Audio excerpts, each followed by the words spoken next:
para conocimiento en la historia, sobre todo enfocando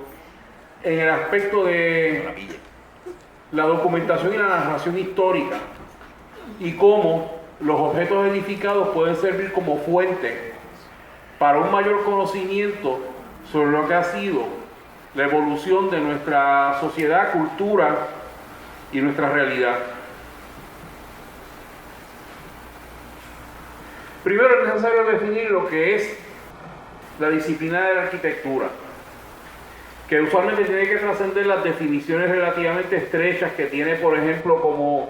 la definición legal que tiene como profesión o la definición que tiene como materia académica que se enseña en algunas instituciones. Yo la veo como básicamente es una praxis humana que se orienta a modificar el hábitat humanizado mediante la producción, y en algunos casos la no producción también, de objetos ubicados en el hábitat y los espacios y lugares que son definidos por esto. Y la arquitectura también engloba la práctica reflexiva sobre la misma, no solamente la acción, las acciones que se toman o que se deciden no tomar, como pasa muchas veces en la conservación, sino también el poder reflexionar, lo que se llama el componente de historia, teoría y crítica. E incluye la diseminación de este conocimiento y su divulgación, ya que generalmente no es práctica común que se dé una instrucción, un conocimiento sobre cultura arquitectónica en gran parte de nuestros sistemas educativos. Yo sé que hay un gran interés de que esto se pueda hacer y por eso mi aportación va a ser concienciar sobre ese valor que tiene la arquitectura como medio para conocer nuestra historia y sociedad. Hay numerosos productos y todos ellos nos rodean. No solamente los objetos que son construidos, las intervenciones que se hacen sobre los mismos para modificarlos y hacerlos aptos para un uso particular en un momento dado, sino también la documentación que se genera. La arquitectura genera bastante documentación y tiene un buen componente discursivo y narrativo también. Así como los objetos representativos, las planimetrías, las representaciones, las maquetas, o sea, todo eso que se visualiza antes de que la intervención arquitectónica se haga realidad. Todo eso es parte de ese mundo de arquitectura donde nos encontramos y que, como expliqué, no necesariamente tiene que ser hecho por gente que se denomine como tales arquitectos. Es ante todo historia. Y yo estimulo que hagamos una lectura histórico-crítica de ese mundo habitado que hemos edificado por generaciones, que es un territorio que tiene evidencia sobre nuestra realidad, y esos objetos, lugares y espacios son documentos que con un método de interpretación pueden ser tan valiosos como lo son los documentos de archivo y las fuentes escritas o habladas para poder entender nuestra sociedad. Hay de hecho un método de análisis que es la práctica de los estudios de la cultura material, de los cuales se ha convertido en una disciplina donde los artefactos, lugares y objetos que produce una sociedad también son analizados para determinar cómo es que ayudan a explicar la historia de una sociedad o de un país. Hay distintas representaciones. Se puede analizar la técnica, los objetos completos, la manera en que estos están construidos, el origen de los materiales y la manera en que esos objetos son representados. Muchas veces no se representan, mucha gente construye directamente o a base de imágenes que tiene construidas en su mente, y otros, especialmente ya en las tradiciones cultas que empiezan a verse desde finales del siglo XIX, tienen que visualizar el objeto antes de que éste sea levantado, como se ve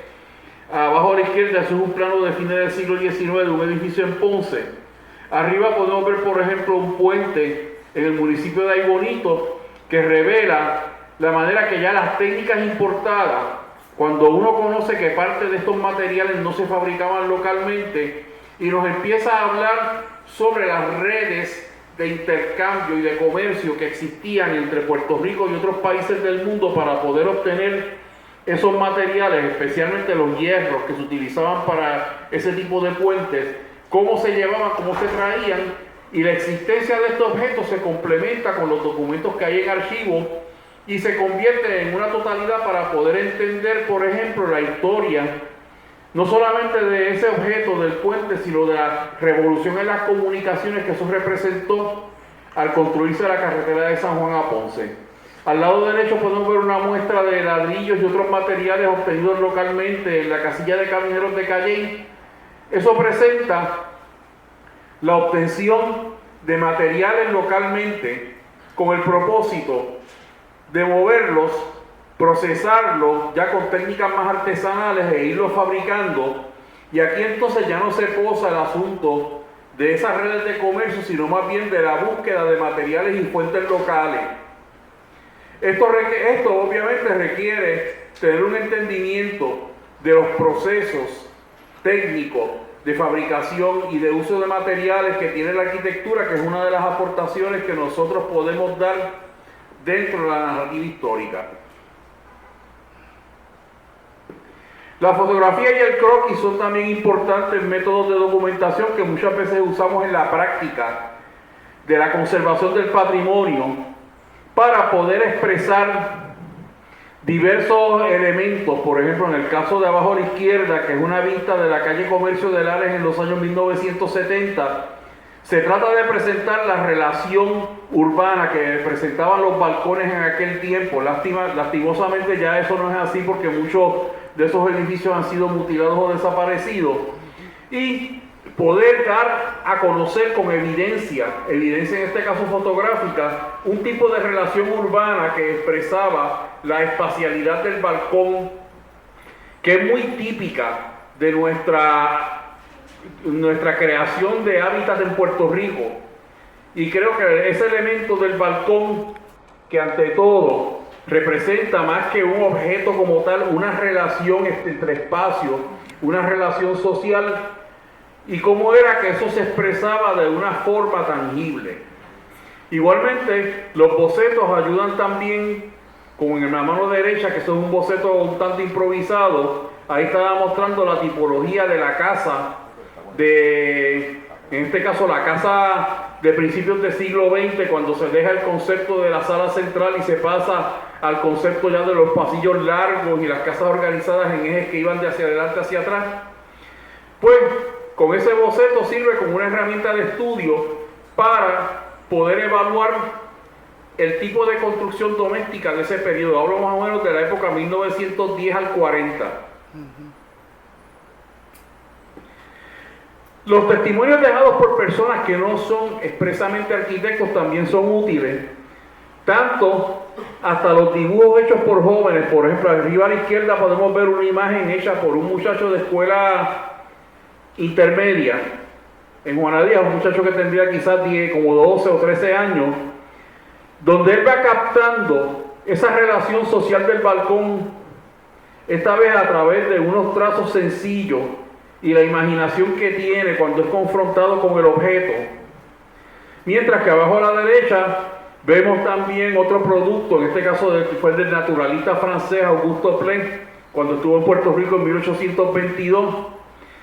Y esa visión de naturalista, de poder, ¿cómo decir?, diseccionar los objetos que él estaba mirando, nos permite también analizar algo del sistema constructivo, ese espinazo de armaduras que se puede ver en la casa que está a mano izquierda, el uso de los zocos o pilotes, y la manera en que los edificios se agrupaban quizás de una forma un poco irregular alrededor de los espacios principales de los pueblos. Todo esto es una evidencia que complementa la información en este caso de la génesis. En el caso particular estamos hablando de patillas en el ejemplo que estamos viendo, pero se repite también en muchos otros lugares. Así que uno va recogiendo mediante testimonios, tanto periciales como a través del material que nos legan personas que no están específicamente entrenadas en arquitectura, historias sobre cómo es que se va ensamblando ese ambiente donde transcurren los eventos que nos formaron. Ante todo, el hábitat, y yo uso más la palabra hábitat que arquitectura, porque la arquitectura en sí es un componente que incide sobre todo lo que es el mundo según nosotros lo habitamos, utilizamos y ocupamos, en el cual las intervenciones que habitualmente llamamos arquitectura tienen una participación importante para definirla. Esas decisiones de la arquitectura le dan la forma humanizada a un sistema territorial donde existen, entre otras cosas, los objetos, las espacialidades y la forma en que los individuos se interrelacionan tanto como individuos como miembros de una sociedad. O sea, el análisis espacial debe convertirse en un elemento creciente dentro de las relaciones históricas, y de hecho hay algunas personas que están empezando a utilizar este concepto al hablar de las historias de lugares, comunidades y sociedades. Muchas veces el poder tomar un fenómeno, por ejemplo, esto fue para un análisis que yo hice en una ponencia que llevé a Jamaica unos 5 años atrás sobre la casa criolla puertorriqueña. En vez de tratar de hacer una biografía sobre una casa en particular, encontré que este sistema de relaciones, lo que llamamos la casa criolla puertorriqueña, existe prácticamente regado por todo el país. Desde la costa oeste, Cabo Rojo, Mayagüez, Aguadilla, hasta Vieques y Culebra, se encuentra este tipo de residencia con ligeras variaciones, que es esa casa de sala central, habitaciones a los lados, balcón y el uso de la extensión posterior llamada martillo, y es un fenómeno que vemos con bastante frecuencia entre los años más o menos 1840-50 hasta la década de 1920 aproximadamente. Refleja un sistema particular de organizar el espacio que definió buena parte de nuestra vida social en pueblos y campos, y que se repite con increíble regularidad, por lo menos en sus elementos fundamentales. No ya en los detalles, digamos, la decoración, los materiales, la forma específica que adopta cada estructura, pero el sistema espacial, tal y como se trató de describirlo en estos diagramas, ayuda a entender ese fenómeno y cómo se dio de un extremo a otro de Puerto Rico. Igualmente, las descripciones que se hacen, donde no solamente se analiza la estructura como un objeto, sino que se trata de relacionar con otros sistemas. Esto es una gráfica hecha para una nominación de un edificio histórico en Maunabo, en cuyo caso no solamente se demuestra la ubicación de la casa, sino también los elementos periféricos que tienen una influencia decisiva sobre por qué la casa fue orientada de esa manera. Ya sabemos a través de los datos que fue orientada de norte a sur, que tiene un balcón que le rodea, que estaba adyacente a unas oficinas, o sea que era parte de un complejo relacionado con el trabajo, donde el que vivía era una persona que trabajaba dentro de ese lugar, una central azucarera en las afueras del pueblo, y que quedaba adyacente a una carretera con la necesidad de poder trasladarse con facilidad a otros lugares en una economía bastante interdependiente. Estos medios de representación gráfica, ya sea hechos manualmente o por computadora, pues van complementando lo que son las típicas descripciones verbales. Nosotros interactuamos de una forma dialéctica con los objetos que están a nuestro alrededor, y estos objetos, en un proceso continuo, van formando nuestro comportamiento. Nosotros tenemos una acción que hacemos sobre los objetos, mientras que esos objetos en calidad de entorno, en cierto sentido, permiten o limitan aquellas cosas que podemos hacer. Esta gráfica no la voy a explicar en detalle, la hice para mi tesis de maestría, donde yo estaba tratando de ver cómo es que la arquitectura establece esa relación donde los seres humanos, por una parte, actúan sobre esos objetos, ese mundo de objetos que hay alrededor, y a la vez estos son filtrados, percibidos y utilizados de maneras particulares por los seres humanos. Y este proceso es continuo, en cierto sentido, no quisiera usar la palabra cíclico, pero es una interacción, una relación continua entre nosotros y el ambiente que nos rodea. Eso nos lleva a la manera en que nosotros hemos historiado. Primero voy a hablar de cómo se ha historiado la arquitectura de una forma bien breve. Cuando se decide empezar a describir históricamente lo que es nuestro hábitat y las edificaciones alrededor, en la época de la Ilustración, se empezó pensando de que esta arquitectura era como un fenómeno orgánico, en cierto sentido, como una consecuencia natural del comportamiento de los seres humanos, y se tendió a clasificar taxonómicamente, de hecho, utilizando como modelo la ciencia natural, del cual yo podría hablar de que la taxonomía que se usa para describir mucha arquitectura es una adaptación de sistemas tales como el que usó el sueco Carlos Linneo para describir los seres vivos. Así que se empezaron a crear tendencias tales como los estilos, las tendencias, los creadores individuales, las escuelas de estilos y de diseño, y todo eso que sirvió por muchos años, hasta bastante entrado el siglo XX, como el medio en que se describía la arquitectura. Y la historia de la arquitectura era, para bien o para mal, una catalogación de esos estilos. Tenía varias ventajas, una de ellas la capacidad de uno poder tener un lenguaje común para referirse a ciertas combinaciones de elementos. Pero por otro lado, creaba la confusión de que mientras la sociedad avanzaba y se hacía más compleja, se creaban cada vez más tendencias, que lo que llegó de hecho al paroxismo con esta gráfica, donde un arquitecto norteamericano, Charles James, decidió prácticamente tratar de hacer una taxonomía total de prácticamente todos los estilos de arquitectura que se le pudiera ocurrir desde finales del siglo XIX, llegando a este revolú descriptivo que podemos ver ahí. En cierto sentido, pues la concepción de estilo, aunque es útil como herramienta lingüística, tenía que superarse por unos análisis más complejos. Y además de eso, trascender las reglas formales, los llamados órdenes, así como las leyes de proporción y simetría, que aunque tienen una base racional y científica, pueden servir también como limitaciones cuando queremos hacer una reflexión más crítica sobre el ambiente edificado. Así que la historia tradicional de lo edificado usa ante todo la analogía lingüística, lo que algunos escritores, por ejemplo Somerson, habla del lenguaje clásico de la arquitectura y trata de comparar la arquitectura grecorromana con una especie de lenguaje de comunicación que se sigue utilizando con posterioridad a su recuperación en Renacimiento, la referencia a posibles modelos perfectos y el desprecio de la arquitectura vernácula por mucho tiempo como una arquitectura primitiva, de emergencia y sin trascendencia. La revolución industrial en el siglo XIX pues también incorpora el concepto de empezar a historiar la construcción, lo cual para mí representa una etapa de avance,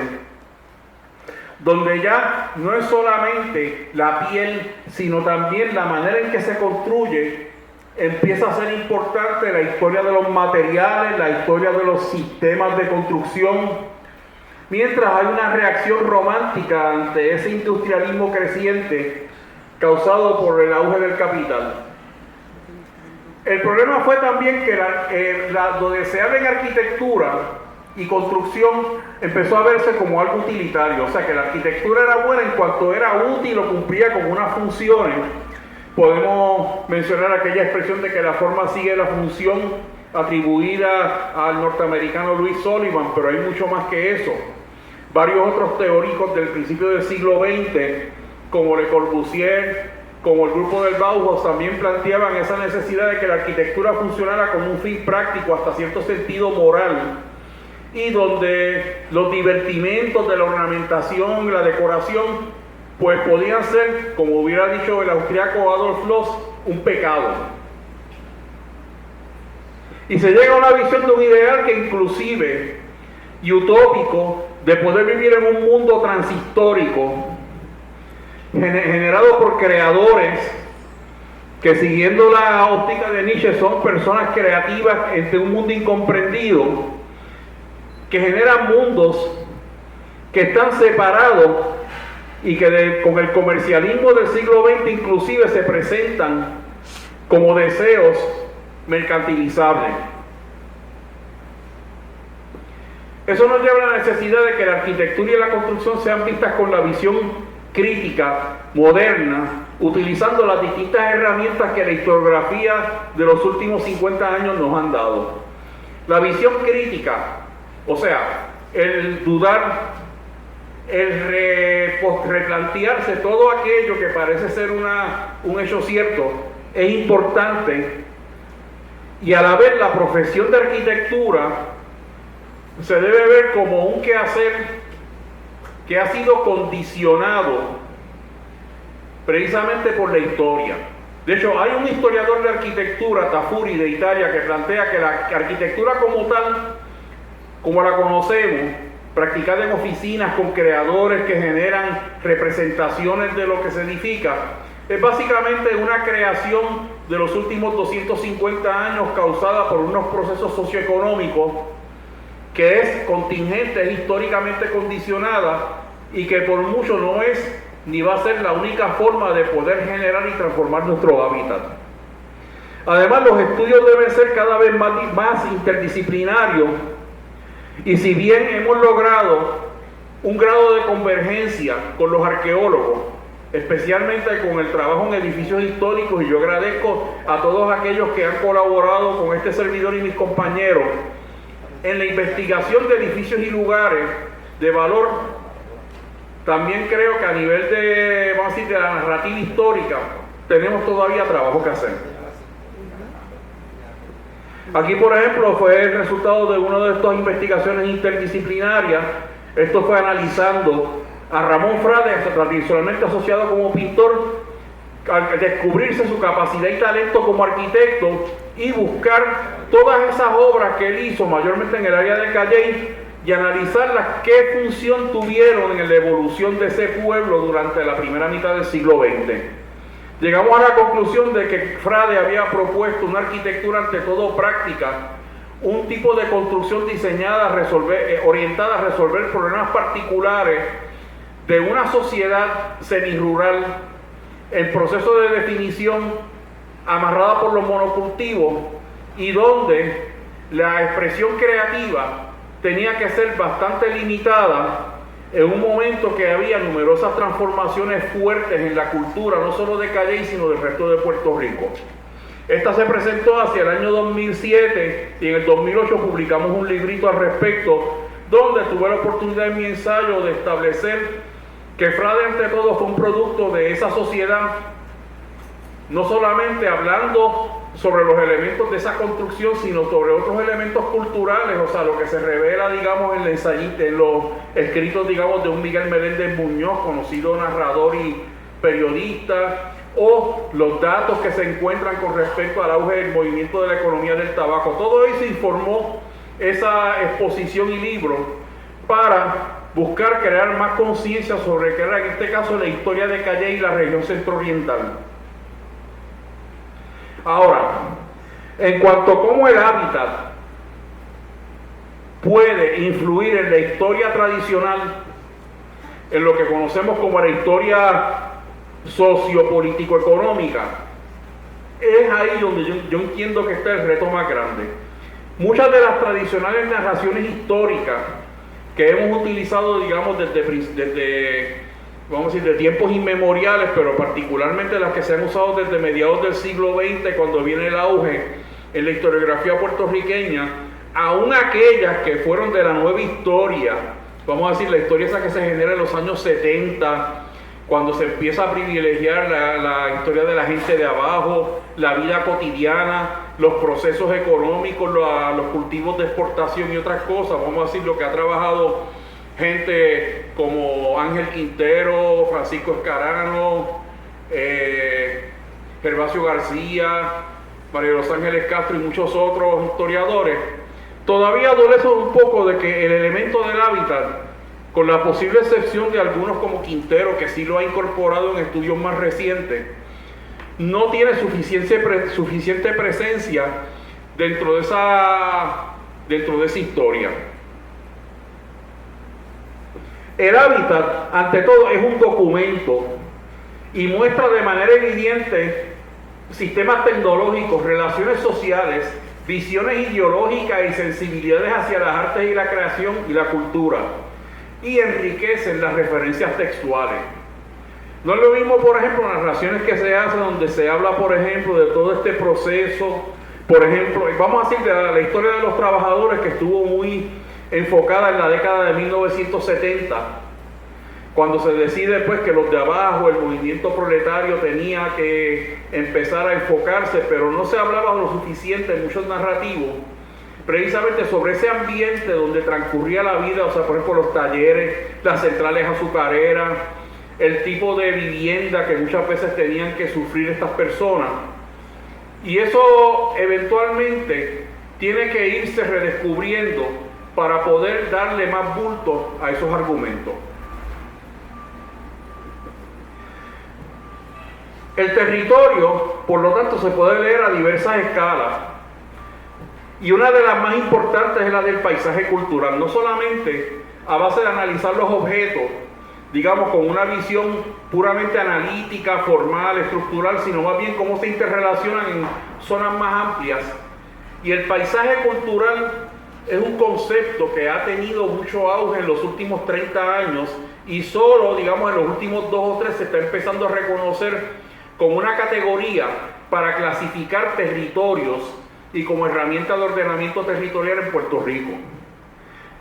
Primero, muchas veces los testimonios en esos paisajes no se borran por completo, perviven aún a veces en la modernidad, por ejemplo, trazados urbanos, ocupaciones rurales, patrones de asentamiento en ciudad y campo. Todo eso a veces mantiene una continuidad aunque los objetos particulares se vayan transformando.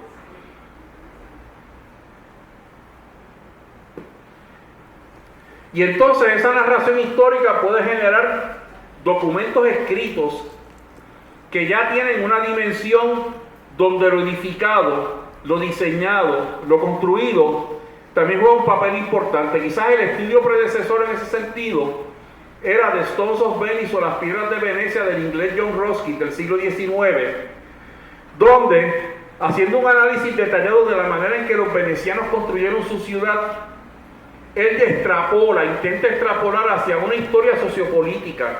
de la República de Venecia desde el medioevo hasta su desaparición a fines del siglo XVIII, mediante el análisis de esa manera en que la sociedad veneciana construía, claro, con los prejuicios particulares del autor, pero el plan era que lo edificado, esos testimonios de piedra, de ladrillo, que estaban construidos en la ciudad, sirvieran para explicar en parte no solamente esos objetos por sí mismos y la manera, la técnica en que fueron ensamblados, sino cómo reflejaban una visión moral. De hecho, el propósito de Ruskin, en último análisis, era tratar de dar como una lección a sus compatriotas ingleses, británicos, con el fin de que no cayeran en las situaciones que provocaron la ruina de la sociedad veneciana tras su conquista en 1797 por Napoleón. El barroco, que él lo vio siempre con un estilo ajeno a lo que era Venecia, y cómo se fue socavando, vamos a decir, la autoridad moral del país, terminando en su disolución. Claro, una tesis bastante atrevida, pero pocos historiadores han seguido esa ruta de utilizar lo edificado y el hábitat como un medio para explicar una historia cultural, hasta que llegamos a algunas escuelas del siglo XX como los Annals, donde también se trata, quizás no tanto con la arquitectura como tal, sino más bien con el territorio y la geografía, que en cierto sentido, que de hecho son el hábitat a una escala más ampliada, de también explicar lo que era la historia de una sociedad, una región del mundo. El caso clásico poseían historiadores de esta escuela, tales como Fernán Braudel y su Historia del Mediterráneo, que empieza con esa larga disquisición geográfica de qué era lo que significaba el mar y los asentamientos, las ciudades, los países que se encontraban a su alrededor, y que ha sido una de las normas para renovar la historia durante el último siglo. Así que la arquitectura, reitero otra vez el significado de la arquitectura como una práctica que tiene que ver con la formación de objetos en el hábitat, su reflexión y la historia crítica y teoría sobre la misma, sino que también corre el riesgo de ser reducida a una ideología, ser reducida a una práctica superficial solamente describiendo los elementos evidentes, o peor todavía, y que todavía es un problema en muchas historias de arquitectura, tratarla de una forma autónoma y ahistórica, como si tuviera una lógica que estuviera separada del resto del devenir sociocultural del mundo donde se realiza. Eso, por ejemplo, se ve en muchos historiadores de principios del siglo XX, como fueron historiadores tales como Gideon, Hitchcock y otros que fueron icónicos y significativos, por ejemplo, en mis enseñanzas sobre historia de la arquitectura cuando estudié en la década de 1970, donde la disciplina de arquitectura pues caminaba por un lado sin necesidad y sin recursos al resto de las dinámicas del mundo, lo que eran pues las relaciones entre países, las guerras, los fenómenos naturales, etcétera, etcétera. Y ya eso debe irse trascendiendo y debemos incorporar más activamente en nuestros análisis históricos el entorno hábitat como una parte esencial de esa explicación. Y es esencial que aquellos que practican la historia a los niveles que sean, estudio, análisis, redacción, difusión, enseñanza, pues tengan las herramientas analíticas y críticas para interpretar y leer esa realidad edificada como parte integrante del proceso histórico. Cierro con un par de citas. A Octavio Paz, escritor mexicano, se le atribuye la frase: la arquitectura es el testigo insobornable, en algunas citas dice menos sobornable, de la historia, porque no se puede hablar de un gran edificio sin reconocer en él el testigo de una época, su cultura, su sociedad, sus intenciones. O sea que una estructura cualquiera, una edificación, una manifestación humana de lo que es crear espacios y hábitats, tiene que ser vista como una consecuencia e influencia sobre todo lo que es la existencia total de una sociedad. O como dijo el mismo Ruskin, podemos vivir sin arquitectura y practicar el culto sin ella, pero no podemos recordar sin su auxilio. Y con esto pues concluyo y le doy las gracias